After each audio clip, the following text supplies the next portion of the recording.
Kaden asked, and this is an interesting question. She wants to.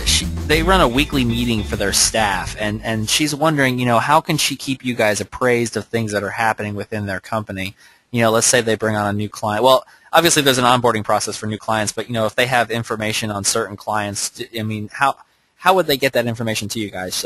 Should they try, or should they bundle it up into an email? Should they get you on a call, or? Absolutely. The most efficient and effective way would be to bundle it up and shoot it to the support email box. Attention to their lead engineer. Who will then make sure that it's understood and entered into our wiki, and if there are any questions, would call back out to them for clarity. Okay. Yeah, and that is a good point. Any changes or additions we need to know about, obviously, because we don't want to get caught on a back foot, and we want to be able to make sure we're servicing your end clients properly. So we need to know everything that's going on, whether they're dropping off, whether they're coming on, adding, taking away, all of those sort of things. If you're buying a new coffee machine, we're not interested, so but definitely anything about the customer is a good thing for us to get. Okay, and you guys have mentioned the wiki several times now. Do partners have access to this wiki, or can they get a copy of it? Or okay, they don't have access to it, but if at any time they want us to export their portion, we can do so. We can, yeah. Okay, that's pretty cool. All right, let's push forward here real quick. And it's excellent, I might add. So I believe it. Actually, it sounds pretty cool because to have a wiki with all of your customers in there that has all the issues documented and information. I think that's a really valuable service right there. You guys should charge to export that, but you didn't hear that. Thank you. Good point. It's how we are able to, for instance, offer custom escalation policies and procedures. Gotcha. Without the wiki, we wouldn't be able to do that. With the wiki, we can look and we can say, okay, this is Dan's customers. If this is the issue, then escalate in this manner. So it gives us some flexibility with our escalations, for instance, and other ticket handling methodologies. So very cool. I probably shouldn't say this, but it also helps us with some personalities within different companies, so we know who the CEO is, who's the most important, who writes the checks, all those sort of things. Absolutely. I think that's good to know. Yeah. Exactly. So it's always good for us to know who we're talking to. The undocumented, documented VIP list. Exactly. Absolutely. All right. Everyone has them. Yep. Yeah. No, you're absolutely right. All right, so this is the last question that I have on my thing, on my little presentation here, is just how do I get started and how do we kick this off? We've covered this once. I'll just go quickly through it again. To get started, you go to our website, virtualadministrator.com. You hit the Sign Up tab, and then you fill out your information, and then you check that you want to sign up for Live Virtual Help Desk. And if you do that tonight, I'll just repeat this. If you do it tonight, we're going to be waiving the $97 sign-up fee, and then you can start through that process. And one of you had asked earlier, how long does the onboarding process take? I think we're finding that it takes somewhere between about, I'd say like, I'd give it 5 to 10 business days at the most. But we're trying to narrow that down and make it a little bit more expedient. And as you mentioned, Dan, you guys are upgrading your system at some point in the near future, right, to do it all through the Internet.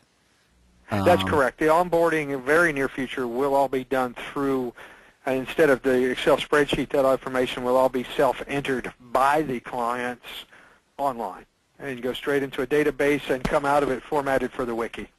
So once that streamlining is completed, it'll certainly take the on-ramping time down considerably. Yeah, so I would... Sorry, Dan, it's also worth noting that a lot of the time is we have to wait for people to actually fill out the details and the forms. Absolutely. All the time. So the quicker that people get the forms filled out and back to us, the quicker the process is. Certainly. That's correct. Certainly. There are 3 determining factors on how long it takes to on-ramp, the longest one being return to the information. And once we have it, then it's the complexity of the environment. What are the nuances that we need to get trained out to the team that will face that customer? And lastly, just how many on-ramps we have going on at the current time. So those are the determining factors. Okay. Okay, and then Ira just asked, he's asking when will the online on-ramping be available? Is that another one that's in weeks, or is it months, or is it? No, it's near completion now. We're definitely talking weeks, if not days. Okay. So. Oh, fantastic. Yes. Fantastic. Okay, here's another good one from Thomas. He's asking differentiating between clients. If a client, like we have an RMM tool, and we put that RMM tool out there, and then we have a whole bunch of clients that are on Live Virtual Help Desk, and then a whole bunch of clients that are not. How do can you guys differentiate between that, or how does that work? It can be done within the RMM platform, I'm sure, so that you carve that RMM platform up in a manner that when we log in with our credentials, we only see the ones that we support. Yeah, I think that's. If we have access to them in the portal, we're going to bill them, or VA should be billing them. So. Yeah, no, I think that's exactly right. So that covers that. And we can help with how to lock that down if need be. So. Yeah. Okay. Yeah, and actually, Tom, that's actually something that we would cover during our onboarding session. We would talk to you about that. So that is that's part of that onboarding process. We would cover that. You need to separate out the clients that are being managed into, like in Kaseya, it's machine groups, or now they have organizations in the new version. Exactly. So it would be covered like that. Or if it's Zenith, then however they sort that out. You could sort it in the SAS portal in Zenith as well. So. Yeah. You can say it's easy. Let's see here. There were a couple other good questions. I got a question, and I guess it has to do with the dealing with servers. I mean, some of the questions that you have, you might have to go to a server to try to figure out. I mean, how far does that go? I mean, what's the typical interaction with the server? If they can't print, or you log into the server and maybe looking at the print queues. Absolutely. If they need one of the reasons we require, or we ask for simple server support is for that reason, Chris. Exactly. We will do service restarts. We'll kick the principal, or we'll reset a password. We'll do a reboot. If we see the hard drive's filling up, we may clear some temp files for you. But we'll escalate it up to you to make sure that the client environment continues to run, but also so it allows you to turn your back to the environment until or unless we rattle your cage, so to speak. So it allows you to still focus out. Right, or your RMM tool does, right? Exactly, yes, sir, correct. Right. So most of the, so if I, and this probably wouldn't, this may not come from the customer, I guess, per se, or maybe just specific customers. Let's say there's a new user that starts at the company. Are you able to, kind of onboard that new user, set up an account for them, set up email for absolutely. them? We can set up the accounts, again, as long as the server is on the a plan and accounted for. Okay. And it's part of our documented policies and processes for that client. We'll definitely do an AD user account. Gotcha. We'll reload an information store and Exchange. We won't repair a corrupted one. That's fair enough. That's why it's simple server support. So. Yeah, no, that makes perfect sense. And another good question is, what happens when you guys determine that there needs to be a tech on site? Will you just escalate it back to the client or to the partner? Indeed. Right? Yeah, that's correct. And Femi, we are going to be providing a recording of this webinar, so you'll be able to cover this from A to Z.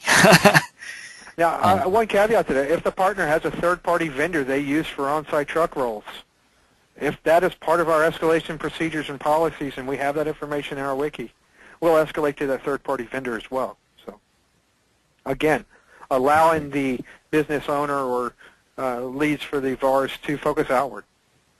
So, and again, that really comes down to the more information that the partner can give you through the onboarding document, the more detailed they are, the better you're going to really be able to support the clients that they have. Absolutely, that's correct. Yeah. Okay, well, I think we can kind of wrap this up. We have a couple of additional questions, but guys, just feel free to go ahead and email them to us. I think that we've really covered a lot of information. I mean, we hit a lot of major points. I know it can be a very ethereal service, so I hope that we drew some good outlines out there for you, so you know where the service starts, where it ends, what they do for you. Well, it really doesn't end; it just gets escalated. what this help desk can do for you in your business. I think that it can provide you with a lot more free time on your hands to focus on growing your business, focus on doing other things like getting a good night's sleep, and it's going to keep your customers happy because they can call at times when you wouldn't necessarily be available. So any final thoughts from you guys before we wrap this up? I would say just this, you get a good, honest, hard effort from us. We won't be perfect. We will make mistakes. But we'll do everything in our power to not replicate our mistakes. We'll be accountable and we'll be available. Yeah, the point is also, and I think it's worth noting that, being the president and the CEO, you'll be able to get to us to make any issues or complaints, or hopefully there won't be many of those, but you will be able to get to us in a meaningful way. We won't hide behind voicemail, that sort of thing. I don't think there's very many companies where the president and the CEO would make themselves available to you. No, you guys have been very accessible, very accessible. Okay, then just as a final note, make sure that you do sign up if you're planning on doing it tonight, because we are going to be providing that $97 that $97 sign-up fee will be waived for all applications that we get in tonight. So go ahead and start that process. Otherwise, we will talk with you soon. Thank you so much for coming out. Thanks to everybody for hanging in. Dan, thank you very much. Yes. Thank you, absolutely. Thank you very much. We really appreciate having you guys on with us on this call. Otherwise, I'm going to go ahead and stop the recording, and I'll hang out for another 30 seconds to answer a few of your other questions, and otherwise we're good to go. All right. Thank you very much. Thanks, guys.